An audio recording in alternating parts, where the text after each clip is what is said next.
Dear learners, Namaskar. I am Dr. Shweta and today we will be talking about Psychology, Understanding Self and Others, Part 1. Introduction to Psychology. Whenever the word psychology comes to our mind, certain questions appear. For example, moods. Why do people have different moods? Sometimes they are happy, the other times they are sad. Sometimes they are anxious, other times they may be confused. Sometimes they are angry and so on. People have different ability to learn and memorize poems, stories and events. Some may be good at mathematics, whereas others are good at social sciences. People have different personalities.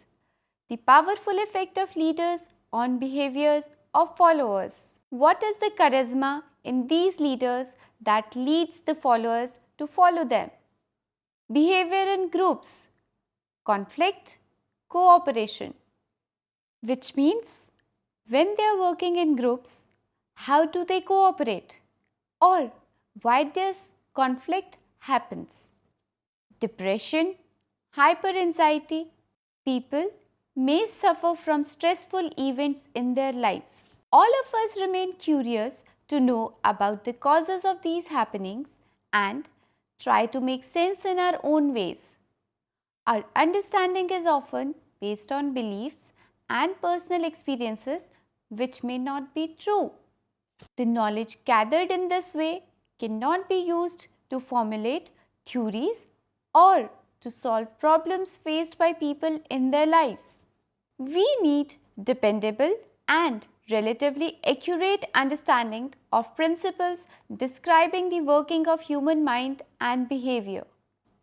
Psychology is the subject that provides insight into various aspects of human behavior. What are the objectives of today's program? At the end of this program, you will be able to explain the need for the study of psychology and nature of psychology. Describe what psychologists do. State briefly the development of psychology as a discipline. Need for the study of psychology. That is, why do we study psychology? Psychology promises to help us in understanding how various mental functions operate and how people behave in different conditions. Teaching learning problems in schools. Why children have certain behavioral problems in schools. Socializing children at home. Motivating people in organizations and helping people to solve their emotional problems in personal lives. How to adapt to the environment. How to live a purposeful and an effective life. Selection of people for various jobs. Assessing abilities and aptitudes of people. Providing training for developing skills. Setting goals and motivating people to achieve them and improving the style of life for better health are some of the very popular applications of psychology, which means psychology covers the whole of a human's life. A proper study and understanding of psychology can help us understand ourselves and others better and enhance the quality of life. How human beings receive information from environment and perceive objects. How people learn and remember experiences. How do people think, reason and solve problems. Which means that psychology is trying to look at how the mind works. It also tries to know that how do people differ in various psychological characteristics. For example, intelligence, personality and interest. How do people cope with various problems in life? If we look at all aspects, we would come to know that psychology covers all the aspects of a human's life. Any observable action is an outcome of a coordination of brain, mind and behavior. Brain has a physical structure, whereas mind is considered a functional correlate of brain. Psychology tries to understand the laws and principles characterizing the linkages across them in a scientific manner. That is why psychology is known as the scientific study of human mind and behavior. Understanding of psychological phenomena in modern sense started only during the 19th century. It was influenced by the developments in disciplines of philosophy as well as natural sciences, which means that it is a new subject only. Psychology tries to answer the various questions regarding human behavior by looking at how the mind works in helping the individual adapt to his or her environment. Now, what psychologists do? Many of us carry the impression that psychologists can read the face of a person and tell one's mental makeup. They may cure people suffering from mental abnormalities, can guess what is one's future, and can change one's mind instantaneously like a magician. If you ever go and tell people that you are a psychology student, they will always ask the first question that, can you read my face? Which is as if you are a magician. But there is no magic in the hands of psychologists. This is the truth. A psychologist uses certain procedures and tools to collect information and tries to draw inferences and conclusions about the probable causes of behavior, and this is done in a scientific manner. Psychologists try to understand human behavior by using various tools and techniques. We will learn about them in the future. But how do psychologists do all this? This is one question that comes to our mind, that is, if they are not magicians, how do they look inside the mind? How can they predict behavior? Psychologists share twin goals, which is understanding and explaining complexities of behavior. And the second is contributing to the improvement of the quality of human life. That is, they are involved in two kinds of activities. One is which is understanding and explaining why a particular person is behaving in such a such manner. And the second goal is based on the understanding how a psychologist can help in the improvement of a person's life. First of all, we will talk about the psychologists that are dealing with the first goal. They are called academic psychologists. The academic psychologists pursuing basic research are interested in the first goal. They try to test hypotheses about the diverse aspects of behavior and mental processes. They develop principles, laws and theories using various methods such as observation and experimentation. They may try to collect data, and based on the analysis of that data, they try to make theories about human behavior. The second goal is fulfilled by applied psychologists, which is based on the understanding of behavior, how to implement that knowledge in order to have a successful life. They try to use psychological knowledge in solving various human problems. You might have heard about a counselor, a school psychologist, or a clinical psychologist.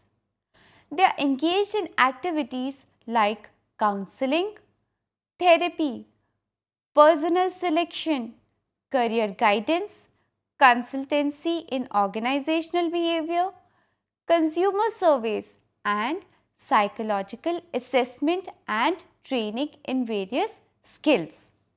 Let us explain this with the example of a football player. A player on the field practiced kicking a lot for the goal. But when he had a chance to kick the game, winning the field goal, he choked, which means despite of the practice which he was doing, he could not make a goal. The player did not know why he could not kick the field goal after he practiced so many times. So what do people do in such cases? He went to a sports psychologist to find out why did this happen. This was one example for sports. There are others. For example, the student seeking help from a counselor. That is, people are becoming very aware and they are going to professionals for finding out the solutions to their various behavior problems. Now, let us understand that how psychology emerged as a discipline, which is development of psychology as a discipline. The Indian thinkers had developed elaborate theories about consciousness, self, mind activities since Vedic and Upanishadic period, which means that psychology has its existence in Indian literature through ages. The Indian thought systems like Vedanta, Samakhya, Yoga, Buddhism, Jainism, Sufism have generated voluminous literature relevant to psychological processes. In the Western world, psychology took the shape of a scientific discipline towards the end of 19th century. It is generally held that William Wundt established the first psychological laboratory at Leipzig University in Germany in 1879. However, the study of psychology as a discipline was organized around certain schools of thoughts, which means that in order to understand human behavior, the various psychologists were trying to understand it from their own perspective, and everyone had its own school of thoughts, which is everyone had its own theories of understanding human behavior. The first school of thought is known as structuralism. Structuralism was developed by Edward Titchener. It focused on the study of consciousness and its components, that is, sensation, images and effects. Let us understand how. Consider, for example, the perception of a flower, which means that how a layman perceives a flower. Structuralists would analyze this perception in terms of its constituent colors, geometric forms, size, relations and so on. For example, if we look at the image of a flower from a structuralist point of view, the structuralist would try to understand the flower in terms of its constituent parts. For example, the leaf, the stem or the petals. In terms of human mind as well, the structuralist would sought to deconstruct the mind into its elementary components. They were also interested in how those elementary components work together to create the mind. For example, if these are the different components of the brain, then the structuralist would deconstruct these different components and would try to understand that how together they work. Let us come to the next school of thought, which is known as functionalism. It was developed by William James and focused on consciousness, memory, learning and emotions as related to survival, growth and adaptation of living beings or the process of mind. We can say that functionalism was not interested in the various parts of the mind or in the structure of the mind. Rather, it was interested in how the mind works, which is the process of mind. Let us come to the next school of thought, which is known as behaviorism, and it was developed by J.B. Watson and focused on the objective study of observable behavior, which means that whatever behavior can be seen with open eyes, how it can be interpreted to understand the behavior of a human being. The next school of thought is known as Gestalt, and it was developed by Wolfgang Kohler, Kurt Kafka and their mentor Max Wertheimer. The main aim of this school was to understand human behavior as a whole. This school focused on a holistic view and consciousness. Perception was the main area of the study of this school. Let us take one example of the Kenisa triangle, which is in front of you. Now, if we look at this Kenisa triangle, we perceive that there are two triangles and three circles. But this is actually not true because the picture is not complete. So, the Gestalt school of thought focused on the behavior of individual, that whatever we perceive, we try to perceive as a whole. We try to fill in the gaps. We will understand about these schools in detail in future. Psychoanalysis. It is one of the very famous schools of thoughts of psychology. It was developed by Sigmund Freud and it gave importance to the unconscious processes, conflicts and disorders. This is Freud image of mind, which means that through this image Freud tried to explain that our mind consists of three parts. First is the conscious part, the second is the subconscious part and the third is the unconscious part.